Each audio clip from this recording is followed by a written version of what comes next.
Les infos, la musique, l'actualité, de tout amusé et servi à chaud pour vous sur Radio Clédou.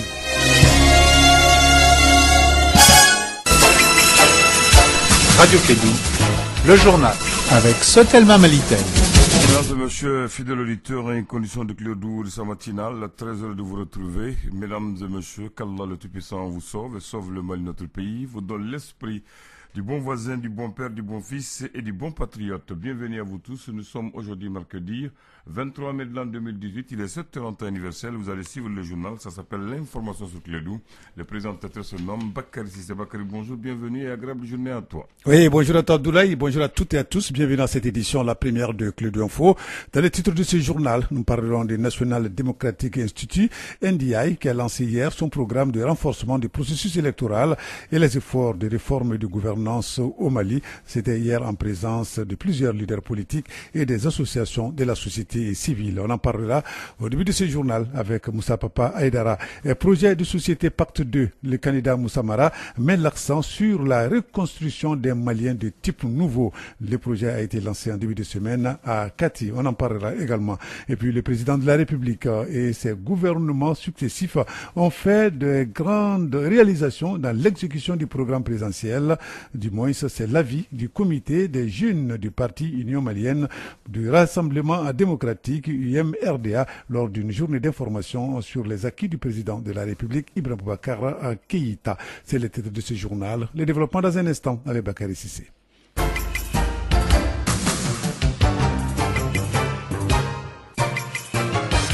Élection au Mali 2018 émerge, c'est le nom du nouveau programme lancé hier matin par National Democratic Institute, NDI, en vue de renforcer le processus électoral et les efforts de réforme et de gouvernance au Mali. Ce projet, qui comporte plusieurs axes, a pour mission de booster les taux de participation dans les échanges électoraux. Le programme émerge est financé à 6 millions de dollars, soit à plus de 3 milliards de francs CFA à travers l'appui des partenaires comme l'USAID et l'ambassade des États-Unis. Moussa Papa Aïdara pour les précisions. Les échéances électorales de 2018 sont inscrites dans la priorité du gouvernement malien et des partenaires. C'est dans cette optique que l'ONG National Democratic Institute, NDI, a mis en place le programme Emerge en anglais. Entendez par là renforcer le processus électoral et les efforts de réforme et de gouvernance au Mali. Ce projet de 2 ans vise à mobiliser et à sensibiliser les citoyens, particulièrement les femmes, les jeunes et les personnes vivant avec un handicap. Dr Badje Ima, directeur résident du NDI au Mali. Il n'y a pas de scrutin, il n'y a pas d'élection sans participation massive des électeurs. La notion même du suffrage universel veut dire que les citoyens sont informés, que les citoyens sont éclairés et que les citoyens ont accès à l'ensemble du processus, à l'ensemble des étapes du processus électoral. Il s'agit de crédibiliser, de renforcer la confiance des citoyens sur le processus électoral à travers l'observation électorale non partisane. Les représentants des partis politiques présents à la cérémonie de lancement sont assez sceptiques quant à la mise en œuvre efficace du programme Emerge. Soumaïla Sissé est le président du parti URD. Je crois que c'est insuffisant. Je crois qu'il faut impliquer un peu mieux les partis politiques. C'est des ONG qui font un travail d'ONG avec à peu près 6 millions de dollars et qui est étalé sur plusieurs années. Les élections, c'est dans 2 mois. En 2 mois, je ne pense pas qu'ils puissent même absorber les 6 millions, à fortiori améliorer les conditions des élections. L'une des composantes du projet Emerge est le concours dénommé Qui sera élect. Il s'agit de recruter un blogueur qui relayera les informations nécessaires à tous les Maliens sur les réseaux sociaux. Une phase pilotée par Internews dont le représentant au Mali est Étienne Rougerie. C'est un concours, on veut une blogueuse, une Facebookeuse on dit maintenant, ou un blogueur, un Facebooker qui puisse nous donner des informations vérifiées sur les élections. Et on s'est dit que le plus simple, le plus transparent, c'était de faire un grand concours ouvert à tous. Il suffit d'aller sur notre page Facebook, @electmali, elect avec un E. Et puis là, vous allez trouver 3 concours. Le premier là, est déjà commencé. C'est une série éliminatoire de 3 questions à laquelle il faut répondre. Et si vous répondez à ces 3 questions, vous pouvez continuer le concours et peut-être devenir élect. La pleine participation de tous les citoyens au processus électoral, et cela en toute liberté, sans aucune forme de violence, reste la vision du programme Emerge. Voilà, merci Moussa Papa Aïdara. Je le disais dans les titres, journée d'information sur les acquis du président Ibrahim Boubacar Keïta en faveur de la population. C'était le week-end dernier. C'était donc une initiative du comité des jeunes du parti Union malienne du Rassemblement démocratique UMRDA et s'inscrit dans les cadres des préparatifs de la campagne pour la présidentielle à venir. Selon les organisateurs, le président de la République et ses gouvernements successifs ont fait de grandes réalisations dans l'exécution du programme présidentiel. Quelques-unes avec Diarra Rakital, 5e vice-présidente du parti, propos recueillis par Mariam Kouyaté.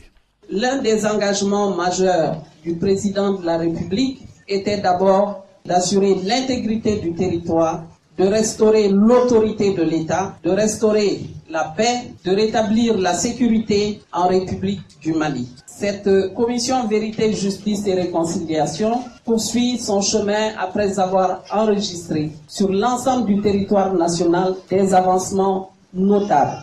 Et cette loi d'orientation et de programmation militaire a permis à l'État du Mali de se doter d'équipements. En termes d'effectifs, les ressources humaines de l'armée, nos forces de sécurité et de défense. Quand on parle de sécurité, on pense aussi à la sécurité alimentaire. La sécurité alimentaire, oui, il a tout mis en œuvre dès la première année de son exercice pour que les Maliens, le Mali, soient dotés suffisamment en termes de céréales.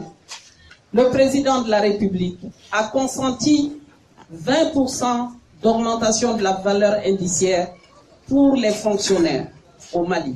Le président de la République a consenti aux travailleurs du Mali l'augmentation de l'allocation familiale qui est passée de 1 500 francs par enfant à 3 500 francs par enfant mineur et à 4 000 francs CFA par enfant handicapé.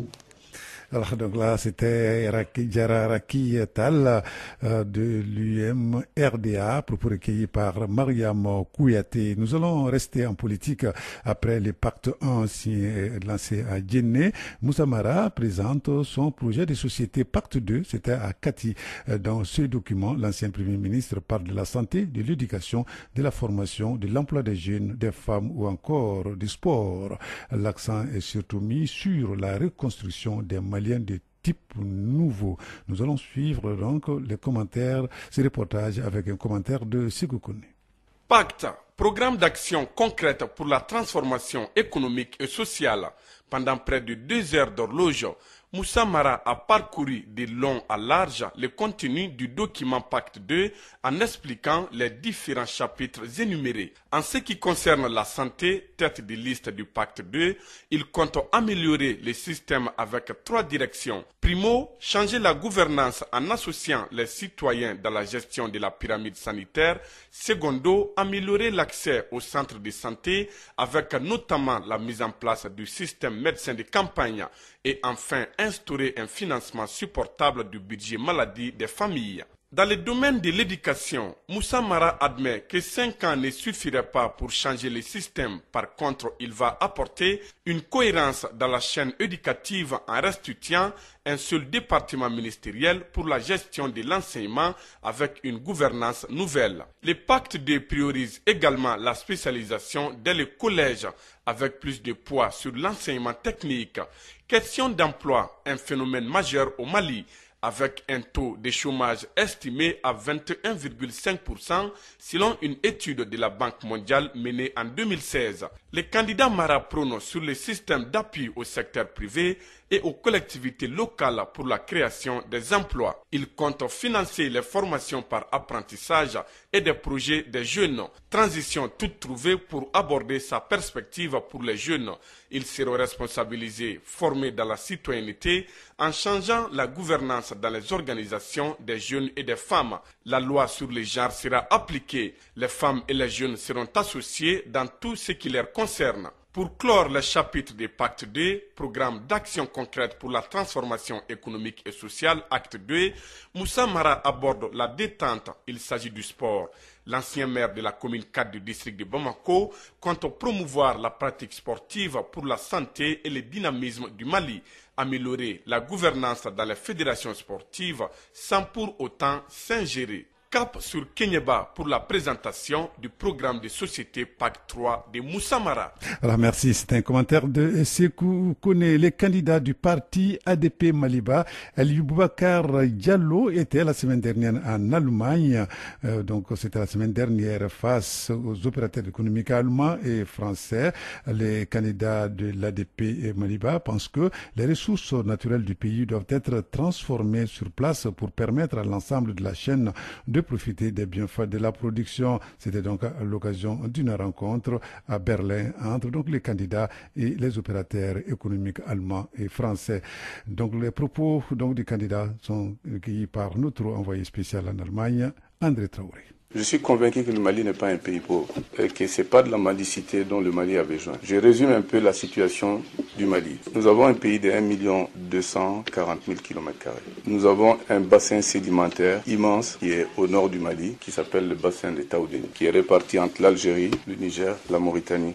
Donc 40 à 50% du bassin se trouve au Mali. Nous avons deux grands fleuves qui font plusieurs milliers de kilomètres au Mali. Le fleuve Sénégal et le fleuve Niger, avec des deltas du fleuve qui font des millions d'hectares irrigables et cultivables. Nous avons le sud du Mali où il pleut entre 3 ou 4 mois dans l'année, qui peut en faire un grand pays agricole. En plus de cela, nous avons des ressources naturelles qui sont distribuées dans tout le Mali de manière très horizontale. Il y a une horizontalité de la distribution des ressources minières dans le Mali du nord au sud qui fait que chaque région du Mali a une chance de développer des projets, de les produire et de réduire la pauvreté dans les régions. Il y a l'or, nous avons le fer, nous avons la bauxite, nous avons le phosphate, nous avons le manganèse, nous avons l'uranium et nous avons dans le sud une découverte confirmée d'hydrogène que nous-mêmes nous utilisons pour produire de l'électricité depuis 2012 pour alimenter un village. Comment un pays qui est aussi incroyablement riche en potentialité reste étonnamment pauvre, même très pauvre? L'explication, c'est la gouvernance. Alors, l'explication, c'est la gouvernance. Les propos sont du candidat du parti ADP Maliba, Aliou Boubacar Diallo, lors de sa visite en Allemagne face aux opérateurs économiques allemands et français. Propos recueillis par André Traoré, qui faisait partie du voyage. Clé d'info, première édition, 7h passées de 14 minutes.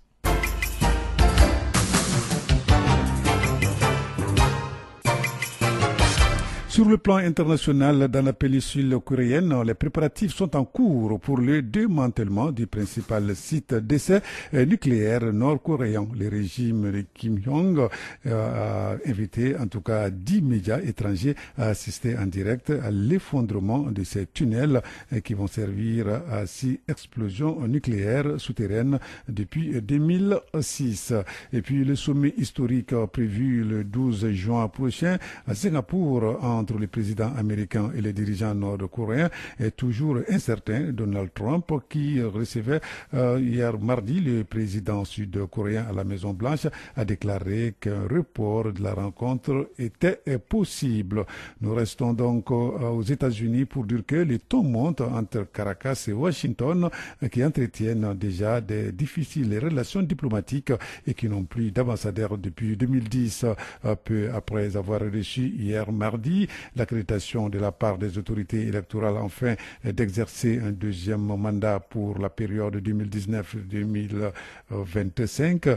Nicolas Maduro a en effet déclaré persona non grata les deux plus hauts représentants diplomatiques de l'ambassade américaine au Venezuela. Et puis ici en Afrique, 3 ans qu'il n'est pas revenu en France, Paul Kagame est à Paris ce mercredi 23 mai pour une visite de 2 jours. Le président rwandais participera jeudi au salon Viva Technologie, un rendez-vous international consacré au numérique. Avant cela, il sera reçu ce mercredi même à l'Élysée d'abord pour un déjeuner avec des acteurs du numérique et puis pour un entretien avec son homologue français Emmanuel Macron. Emmanuel Macron et Paul Kagame tiendront ensuite une conférence de presse commune signe que le réchauffement s'accélère entre Paris et Kigali alors que les relations sont tendues entre les deux capitales depuis 1994 et les génocides rwandais.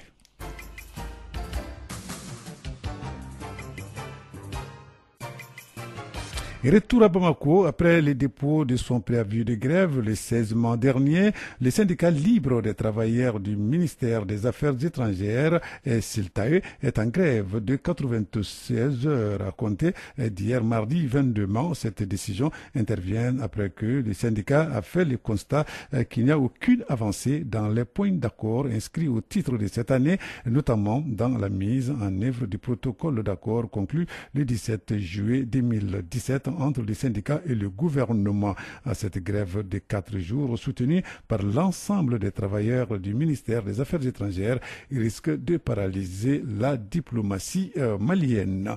15 filles du foyer Caritas Mali viennent de bénéficier des kits pour leur réinsertion socio-économique. Ces dons de kits entrent dans le cadre d'un projet de 3 ans financé par ESETAP, Luxembourg. Donc, rompre le silence autour de l'exploitation sexuelle. C'est le nom du projet. Ils ont reçu au préalable une prise en charge psychosociale pour favoriser leur stabilisation en famille. C'est ce qui nous dit Fanta Diakité dans ce reportage. Le centre foyer filles de Caritas Mali a accompagné durant les 3 ans du projet Rompre le silence autour de l'exploitation sexuelle 45 filles de la rue. Ce dernier lot de 15 filles a reçu des kits de coupe-couture et la teinture d'une valeur de plus d'1 million de francs CFA. Kone Mama Keita, responsable du centre foyer filles de Caritas Mali. Pour les filles de la couture, ça c'est une machine et les accessoires, pain aussi, tout ce qui est nécessaire pour la couture. Pour la teinture, ça c'est un rouleau de basin de 30 mètres, les bassines métalliques, plastiques, les seaux, les produits de teinture, les gants et les frais de tapage après la teinture. Donc le montant total c'est 1 620 000 francs pour les 15 kits.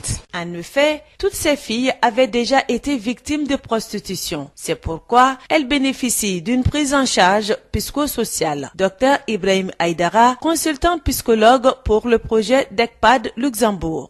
Ce sont les filles qui sont fragilisées de par le parcours de vie, qui sont dans un premier temps rejetées par leur propre famille parce qu'elles ont des comportements inadaptés aux réalités sociales et traditionnelles. Et dans un second temps, ce sont les filles qui sont exploitées par des proxénètes qui ont une emprise totale sur leur personne. Donc des filles qui sont contraintes de se prostituer. De ce fait, elles ont besoin d'être épaulées pour traverser ce moment critique de leur vie. C'est vrai qu'elles ont un parcours de vie très très chaotique, une fragilité psychologique qui est vraiment conséquente et la seule solution pour pouvoir faire rebondir ces filles, pour qu'elles trouvent confiance en elles-mêmes, c'est qu'elles trouvent à chaque instant des espaces de parole à travers des entretiens avec le psychologue. Ainsi, ce projet de 3 ans est entièrement financé par ECPAD Luxembourg pour favoriser la réinsertion socio-économique une fois en famille. Fabienne Diakité, coordinatrice du projet ECPAD Luxembourg. Les filles qui sont accueillies au centre, donc pour les redonner de l'espoir et pour les stabiliser, nous organisons des formations professionnelles.